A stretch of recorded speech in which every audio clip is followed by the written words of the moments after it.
Hoje eu vim falar com vocês sobre um encontro muito importante, que é o encontro com Jesus. O que será que você diria hoje se tivesse um encontro com Ele? Vocês já pararam para pensar? Se hoje eu saísse daqui e aqui na esquina eu encontrasse com Jesus, o que é que eu iria falar para Ele? O que será que Ele falaria para mim? Eu falaria das minhas dores, dos meus anseios. Será que seria isso? Que vocês também falariam com Ele? E o que vocês acham que Ele diria para cada um de vocês nesse diálogo? Se você tivesse, então, falado sobre os seus anseios, sobre os seus medos, sobre as suas necessidades. O que será que Ele falaria a respeito disso? Eu acredito que Ele passaria algumas receitas para que a gente pudesse ter atendido os nossos anseios. Eu acredito que Ele diria para mim, assim como diria para vocês: ama a Deus, nosso Pai, com toda a sua alma, com todo o seu coração e com todo o seu entendimento. E ama o próximo como a ti mesmo. Eu acho que essa seria a primeira instrução que Ele daria, primeiro conselho. O segundo, um pouquinho mais difícil, Ele pediria para que eu perdoasse os meus companheiros quantas vezes se fizesse necessário. E o perdão não é uma coisa muito fácil, né? Às vezes a gente acha que perdoa, mas não quer conviver, não quer contato. Ou às vezes precisa de um tempo de afastamento para se fortalecer, para se modificar. Porque, na verdade, o problema vai ser sempre nós mesmos. Nunca é o outro, embora a gente sempre queira jogar a culpa na outra pessoa. Ah, eu sou boazinha, eu perdoo, mas o outro é muito difícil. E eu só não consigo conviver pela dificuldade do outro, sem perceber que nós também não somos pessoas fáceis. Jesus também pediria para mim, pediria para vocês, que emprestasse sem guardar retribuição. Ou seja, não esperar, fazer sem esperar, né? A gratidão sem a retribuição. E infelizmente nós ainda também, sempre que fazemos o bem, estou falando por mim, não sei, talvez vocês já estejam numa evolução, mas a gente sempre faz o bem esperando que a pessoa reconheça aquilo que nós fizemos, ou que não nos pague com ingratidão. Então é assim que Jesus diria para mim e para você: faça, mas não espere retribuição. Ele também pediria para que eu orasse pelos que me perseguem e me caluniam. E aí também há uma dificuldade. É fácil a gente orar por aqueles que nos perseguem, por aqueles que nos caluniam? O que vocês acham? É fácil? Geralmente a gente, quando vai fazer as preces, a gente pede justiça, né? Esquecendo que tipo de justiça é essa de Deus. Ela é sempre uma justiça retributiva, aonde, como um juiz da terra, vai analisar ambas as partes. Não vai analisar só o meu pedido contra determinado réu. Vai também verificar se eu preencho os requisitos para o que eu estou pedindo. Então é muito perigoso a gente pedir justiça, porque a justiça também recairá sobre as nossas atitudes. Ele me pediria para que eu ajudasse os meus adversários. E aí também é mais uma dificuldade. É fácil ajudar aquelas pessoas que nos prejudicam, que nós temos como adversários? E são requisitos para que a gente mereça esse encontro com Jesus. Lembrando sempre que tanto o céu quanto o inferno são condomínios onde se reúnem pessoas com as mesmas afinidades, pessoas que gostam da mesma coisa. Então, se a gente quer merecer, a gente precisa fazer o bem até por aqueles que nos fazem o mal. E fazer o mal, gente, não é tão fácil. Fazer o bem é fácil. Fazer o mal requer estratégia. Para você fazer o mal é mais difícil que fazer o bem. Porque para fazer o mal, exige então que você prejudique os outros, que você vá implantando maledicência, puxando tapetes. Então é muito mais fácil fazer o bem, até por aqueles que nos querem o mal. Porque fazer o mal, você vai se infiltrando de pouquinho em pouquinho, vai envenenando as pessoas ao redor daquele que você quer atingir, vai se comprometendo, sem esquecer que no final tudo vai correr pela nossa conta.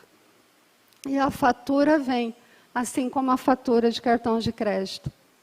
E aí quando chega a minha fatura, não sei a de vocês, eu falo, mas tudo isso, como pode de 50 em 50, né, chegar a determinado número? E assim também a nossa fatura espiritual. Quando nós retornarmos, então, a verdadeira pátria, né, a espiritualidade, nós vamos ter que dar conta daquela fatura. E aí vão dizer assim, olha, mas aqui você implantou uma maledicência. E aí a gente vai falar, mas foi uma coisinha, uma fofoquinha. É, mas teve uma repercussão, teve uma consequência. Então nós vamos ter que nos ater com os pequenos atos que dirá com os grandes. E Jesus, nesse encontro, tenho certeza que ele teria dito para que eu não condenasse, para que eu também não fosse condenado. E aí a gente está o tempo todo julgando. Passa alguém, a gente analisa a roupa, passa algum vizinho faz um comentário, você entra para dentro e fala, você viu como fulano age? Olha, se fosse eu teria feito. É um julgamento. Então nós estamos o tempo todo julgando e com a mesma medida também seremos julgados. Jesus teria dito para que eu entregasse a minha túnica a quem me pedisse. Ou seja, se alguém pede para a gente caminhar 1000 passos, segue com ele 2000. E quantas vezes alguém vem e nos pede um prato de comida? A gente vai lá, entra, faz aquele prato de comida, teria condições de dar um suco também, uma fruta de sobremesa, mas a gente fala, não, é só comida. Ah, está pensando que aqui é o quê? Self-service, né? Self-service, né? Então a gente fala assim, não, pediu um agasalho, está de bom tamanho. Será que a pessoa que você deu um cobertor não precisa de um travesseiro também? Então é isso que Jesus está dizendo. Né? Se te pedirem a capa, dá também para ele a sua túnica. E Jesus também teria dito, não procurais os primeiros lugares nas assembleias, para que a vaidade não tente o seu coração. Porque quem se humilha será exaltado. E quantos nós conhecemos que querem os primeiros lugares nas assembleias? E eu estava conversando aqui com o Marco Aurélio, o quanto é perigoso a vaidade, principalmente para quem está aqui na frente. Né? Então nós temos que tomar um cuidado muito grande, sempre analisar por que é que nós estamos aqui. É pelo amor ao Evangelho, é pelo amor à doutrina, ou é pela vaidade? Porque se for, nós já estamos recebendo, então, a nossa paga. E se alguém bater na sua face, Jesus teria me dito nesse encontro, oferece também a outra. E não é fácil. Não é fácil seguir esses preceitos do Cristo, porque nós somos seres emotivos, como disse o Chico, emoção. Nós temos uma energia carregada de emoção, de sentimentos, e a nossa primeira atitude é o revide. E Jesus também teria me dito, bendize aquele que te amaldiçoa. Eu tenho certeza que eu não estou à altura de todos esses requisitos que Jesus teria me aconselhado para poder ter o meu merecimento, ter os meus anseios atendidos. ele teria me dito para me libertar de todos esses sentimentos, para que eu desse e eu receberia, para que eu fosse misericordiosa, fazer o bem, então, a todos, sem distinção. E aí Jesus diria também que quem perder a sua vida por amor ao seu apostolado de redenção, ganharia lá a mais perfeita, na glória da eternidade, a resplandecência da luz. Ele me diria, continua tentando se melhorar e tenha bom ânimo. E eu confesso para vocês que muitas vezes eu desanimo. Mas aí eu lembro que Jesus teria me dito, tenha bom ânimo, porque se você segue o Senhor e não o servo, por que não ser feliz e não se alegrar? Ele teria dito que eu deixasse os meus mortos enterrar, o cuidado de enterrar os seus mortos. E aí a gente vai lembrar daquela passagem do rapaz que queria seguir Jesus. Mas Jesus disse, então deixe lá o velório do seu pai e me segue. Mas naquela época, se você não fizesse um belo velório, se você não chorasse bastante, você não era digno da herança. Então Jesus impôs essa condição para que ele deixasse, para verificar se realmente o intuito dele era de seguir Jesus, mas sem a preocupação com os bens materiais. E ainda Jesus me diria que se eu pretendesse encontrar a luz da ressurreição, que eu negasse a mim mesmo, alegrasse-me sob o peso da cruz, dos meus próprios deveres, e seguisse os passos dele no Calvário do suor e do sacrifício que precede os júbilos da aurora divina.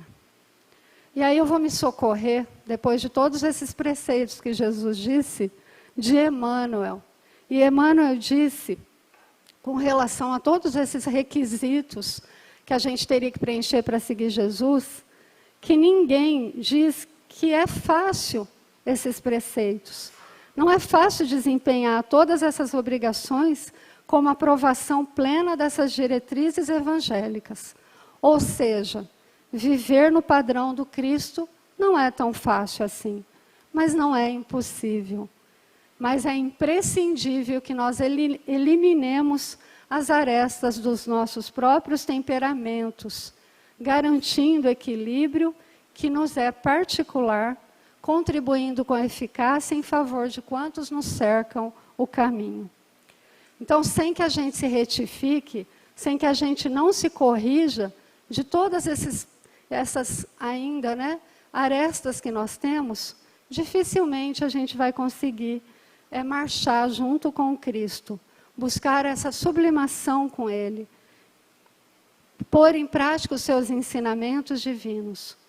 Porque para ser discípulo dele é necessário que a gente se disponha com firmeza a conduzir a cruz de nossos testemunhos de assimilação no bem. Bem, houve alguém que quis se encontrar com Jesus. Conta-se que os 3 reis magos não eram 3, eram 4, mas um se atrasou. Eu não sei se vocês todos conhecem essa história, mas na verdade eram 4.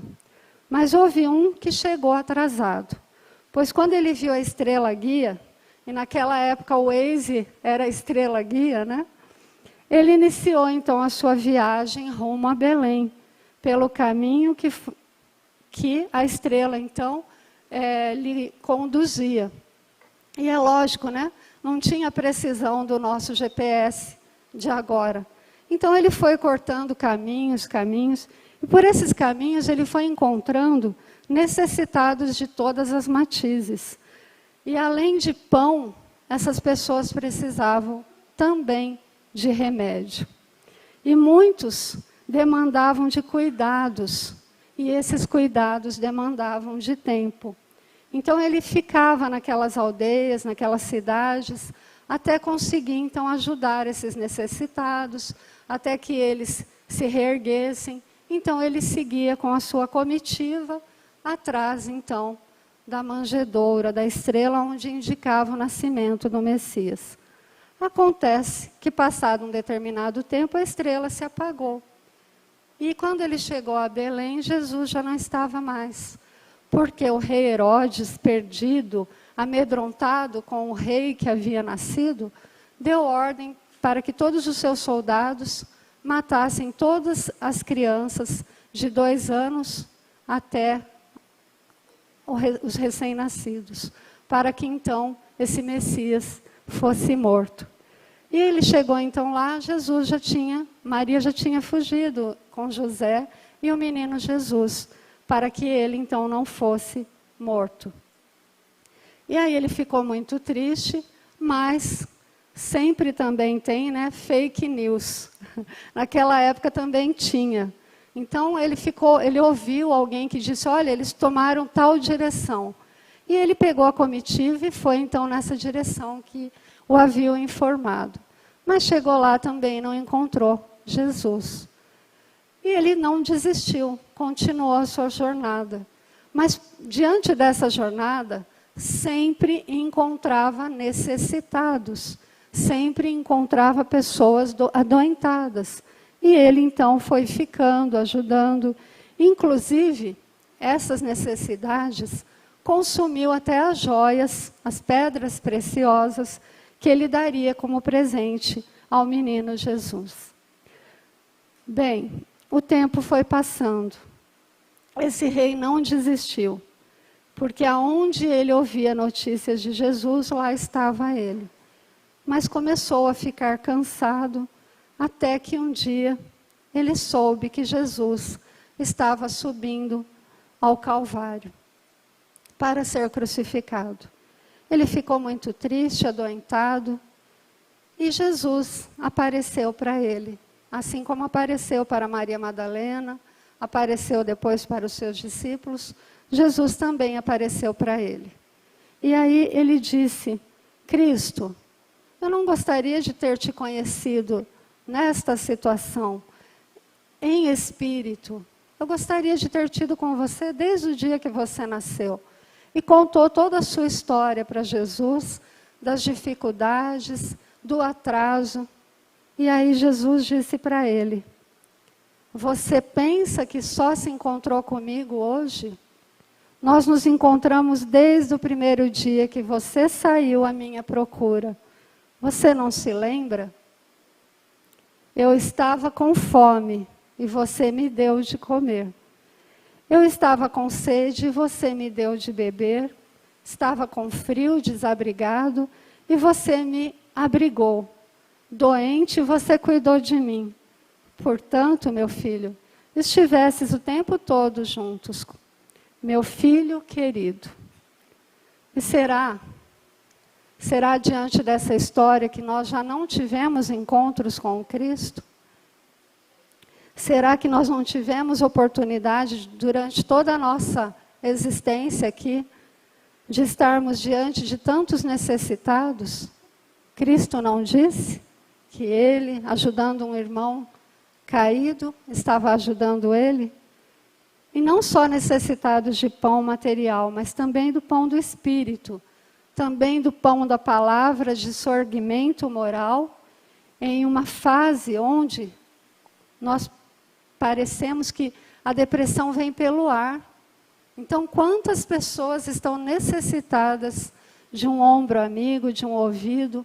Quantas pessoas não têm condições de pagar um psicólogo? Nós começamos a fazer atendimento fraterno numa casa, e vocês nem imaginam a felicidade das pessoas em ter aquele momento para poder desabafar, para poder conversar, para que alguém o ouvisse. Então, a primeira aparição de Jesus, e a gente vai se lembrar, foi para Maria de Magdala, a sua aparição após a morte física. E aí a gente fica se perguntando, não sei se vocês já se perguntaram, por que ele não apareceu primeiro para a mãe dele e para os seus apóstolos amados? Vocês já fizeram essa pergunta? Por que para Maria de Magdala? Na verdade, também vou me socorrer de Emmanuel, que explica que é muito significativo a aparição àquela que fez tanta violência a si mesma para seguir o Mestre. Nem mesmo Paulo de Tarso faria tanto mais tarde, porque a consciência do apóstolo dos gentios era apaixonada pela lei, mas não pelos vícios. Madalena, porém, conhecera a fundo o âmago dos hábitos difíceis de serem extirpados. Amolecera-se ao contato das entidades perversas. Permanecia morta nas sensações que operavam a paralisia da alma. Mas, entretanto, bastou o encontro com o Cristo para abandonar tudo e seguir os passos, fiel até o fim, nos atos de negação de si própria e firme na resolução de tomar a cruz que lhe competia no Calvário Redentor da sua existência angustiosa.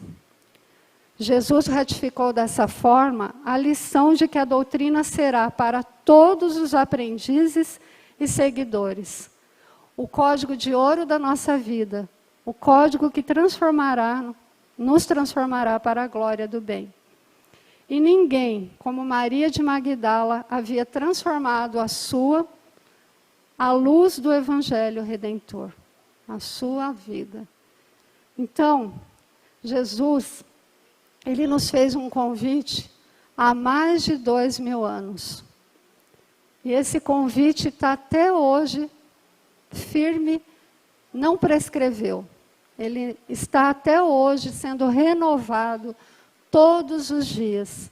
Desde quando ele esteve aqui, esse convite se renova. Para que a gente pare para pensar em todas aquelas supostas exigências, né, que eu disse, que se eu encontrasse com Jesus, ele me faria. Amar ao meu próximo, perdoar, dar a outra face. Se pedisse a túnica, que eu desse também a minha capa. Se me pedissem para caminhar 1000 passos, que caminhassem 2000 passos, para que eu orasse por aqueles que me caluniam. Então, até hoje, esses requisitos ainda estão também presentes, necessários, de que a gente comece a colocar em prática. E o convite que Jesus fez, então, há 2000 anos atrás, para todos aqueles que estavam diante dele, é que viessem até ele. E ele disse: vinde a mim, todos vós que estáis aflitos e fatigados, e eu vos aliviarei. Mas ele não disse em nenhum momento que ia tirar a nossa cruz. Ele disse que ia aliviar. E muita gente acha que, bom, eu estou seguindo Jesus, eu estou fazendo evangelho no lar, eu estou indo no centro espírita, eu estou tomando passe, eu estou fazendo muito. Mas será que a gente está fazendo tudo o que está ao nosso alcance? Será que a gente faz essa viagem interior para verificar ainda todas aquelas montanhas que nós temos que transpor, que são ainda todos essas nossas arestas que precisam ser aparadas? Então Jesus disse que ele ia nos ajudar, que o jugo dele era suave e o fardo era leve. Mas existe condições para que Jesus nos ajude. E a condição é seguir a lei de amor e de caridade. Não por acaso o nome dessa casa é Amor e Caridade. Porque nós precisamos colocar em ação tudo aquilo que o Mestre nos ensinou. Eu acredito que todo mundo que vai num templo, numa igreja, num centro espírita, está com muita saudade de Jesus. Chico Xavier sempre dizia isso. Sabe, meus filhos, por que eles vêm aqui? E alguém disse, pelas suas cartas consoladoras? Não. Pelas cestas básicas, pela ajuda financeira? Também não, meu filho. Chico dizia, todos que estão aqui estão com saudades de Jesus. Eu tenho certeza que vocês também estão. Eu tenho certeza que todos gostariam de encontrar com Jesus. E nós podemos. Talvez não estejamos ainda preparados para esse encontro. Mas o Cristo está de braços abertos para nos ajudar, para carregar junto conosco a nossa cruz, que é a medida da nossa necessidade para que nós possamos alcançar a evolução. Lembrando que para a gente evoluir, para a gente conseguir ir para mundos ditosos, para mundos melhores, para não vivermos mais num planeta de expiações e provas, nós precisamos, então, fazer a nossa lição de casa. Colocar em prática a caridade não só material de dar, mas também a caridade moral de soerguer todos aqueles que estão caídos. Não é fácil, mas não é impossível. A gente costuma usar a palavra difícil como sinônimo de impossível, mas não são. É só trabalhoso, como dizia o Chico. Tudo é trabalhoso, nada é fácil. Tem um certo grau de esforço que nós precisamos fazer. Porque, como eu disse lá no meio da preleção, céu ou inferno, né? Mundos ditosos ou mundos trevosos, são condomínios para os quais nós iremos atraídos pelas afinidades que estamos a conquistar. Então, pelas nossas obras, será o lugar para onde nós iremos merecer. Que todos vocês estejam cientes que Jesus nunca nos esqueceu. Todos que se encontravam com Ele, Ele tratava pelo nome. Jesus sabia o nome de todos. Nós não sabemos. Nós sabemos assim do círculo que faz parte do nosso convívio. Mas Jesus, se você chegar até Ele, Ele vai falar: oi, Francisco, tudo bem? Como você está?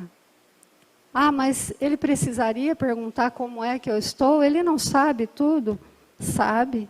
Ele sabe o que vai no nosso coração. Mas ele respeita também a nossa liberdade de colocar as nossas necessidades perante Ele, para que Ele possa nos ajudar. Então, a oração, esse contato, como o Chico disse sobre a fé, fé não é só acreditar, fé é confiar. Porque acreditar, a maioria acredita, mas como ele também disse, na hora do desespero, cadê a fé? Né? Aí entra no modo desespero. O celular tem modo avião e o ser humano tem modo desespero. Então nós precisamos ativar o modo fé. Acredito, mas está tudo contra, mas eu tenho fé. E Jesus nos conhece pelo nome, Ele sabe o que vai dentro do nosso coração. E qual é o objetivo que nos move. Então, diante de vocês estarem aqui, eu tenho certeza que o objetivo que move cada um de vocês é a melhora moral, a reforma íntima, esse encontro com Jesus, que nós não podemos mais adiar. E vai depender, então, só do nosso esforço, que, como eu disse, não é impossível, é só um pouquinho trabalhoso, né? Que Deus abençoe todos vocês, que vocês possam pensar em tudo isso que nós falamos hoje e lembrar que todos têm esse convite e ele é imprescritível. Só depende de cada um de nós aceitá-lo ou não. Muito obrigada.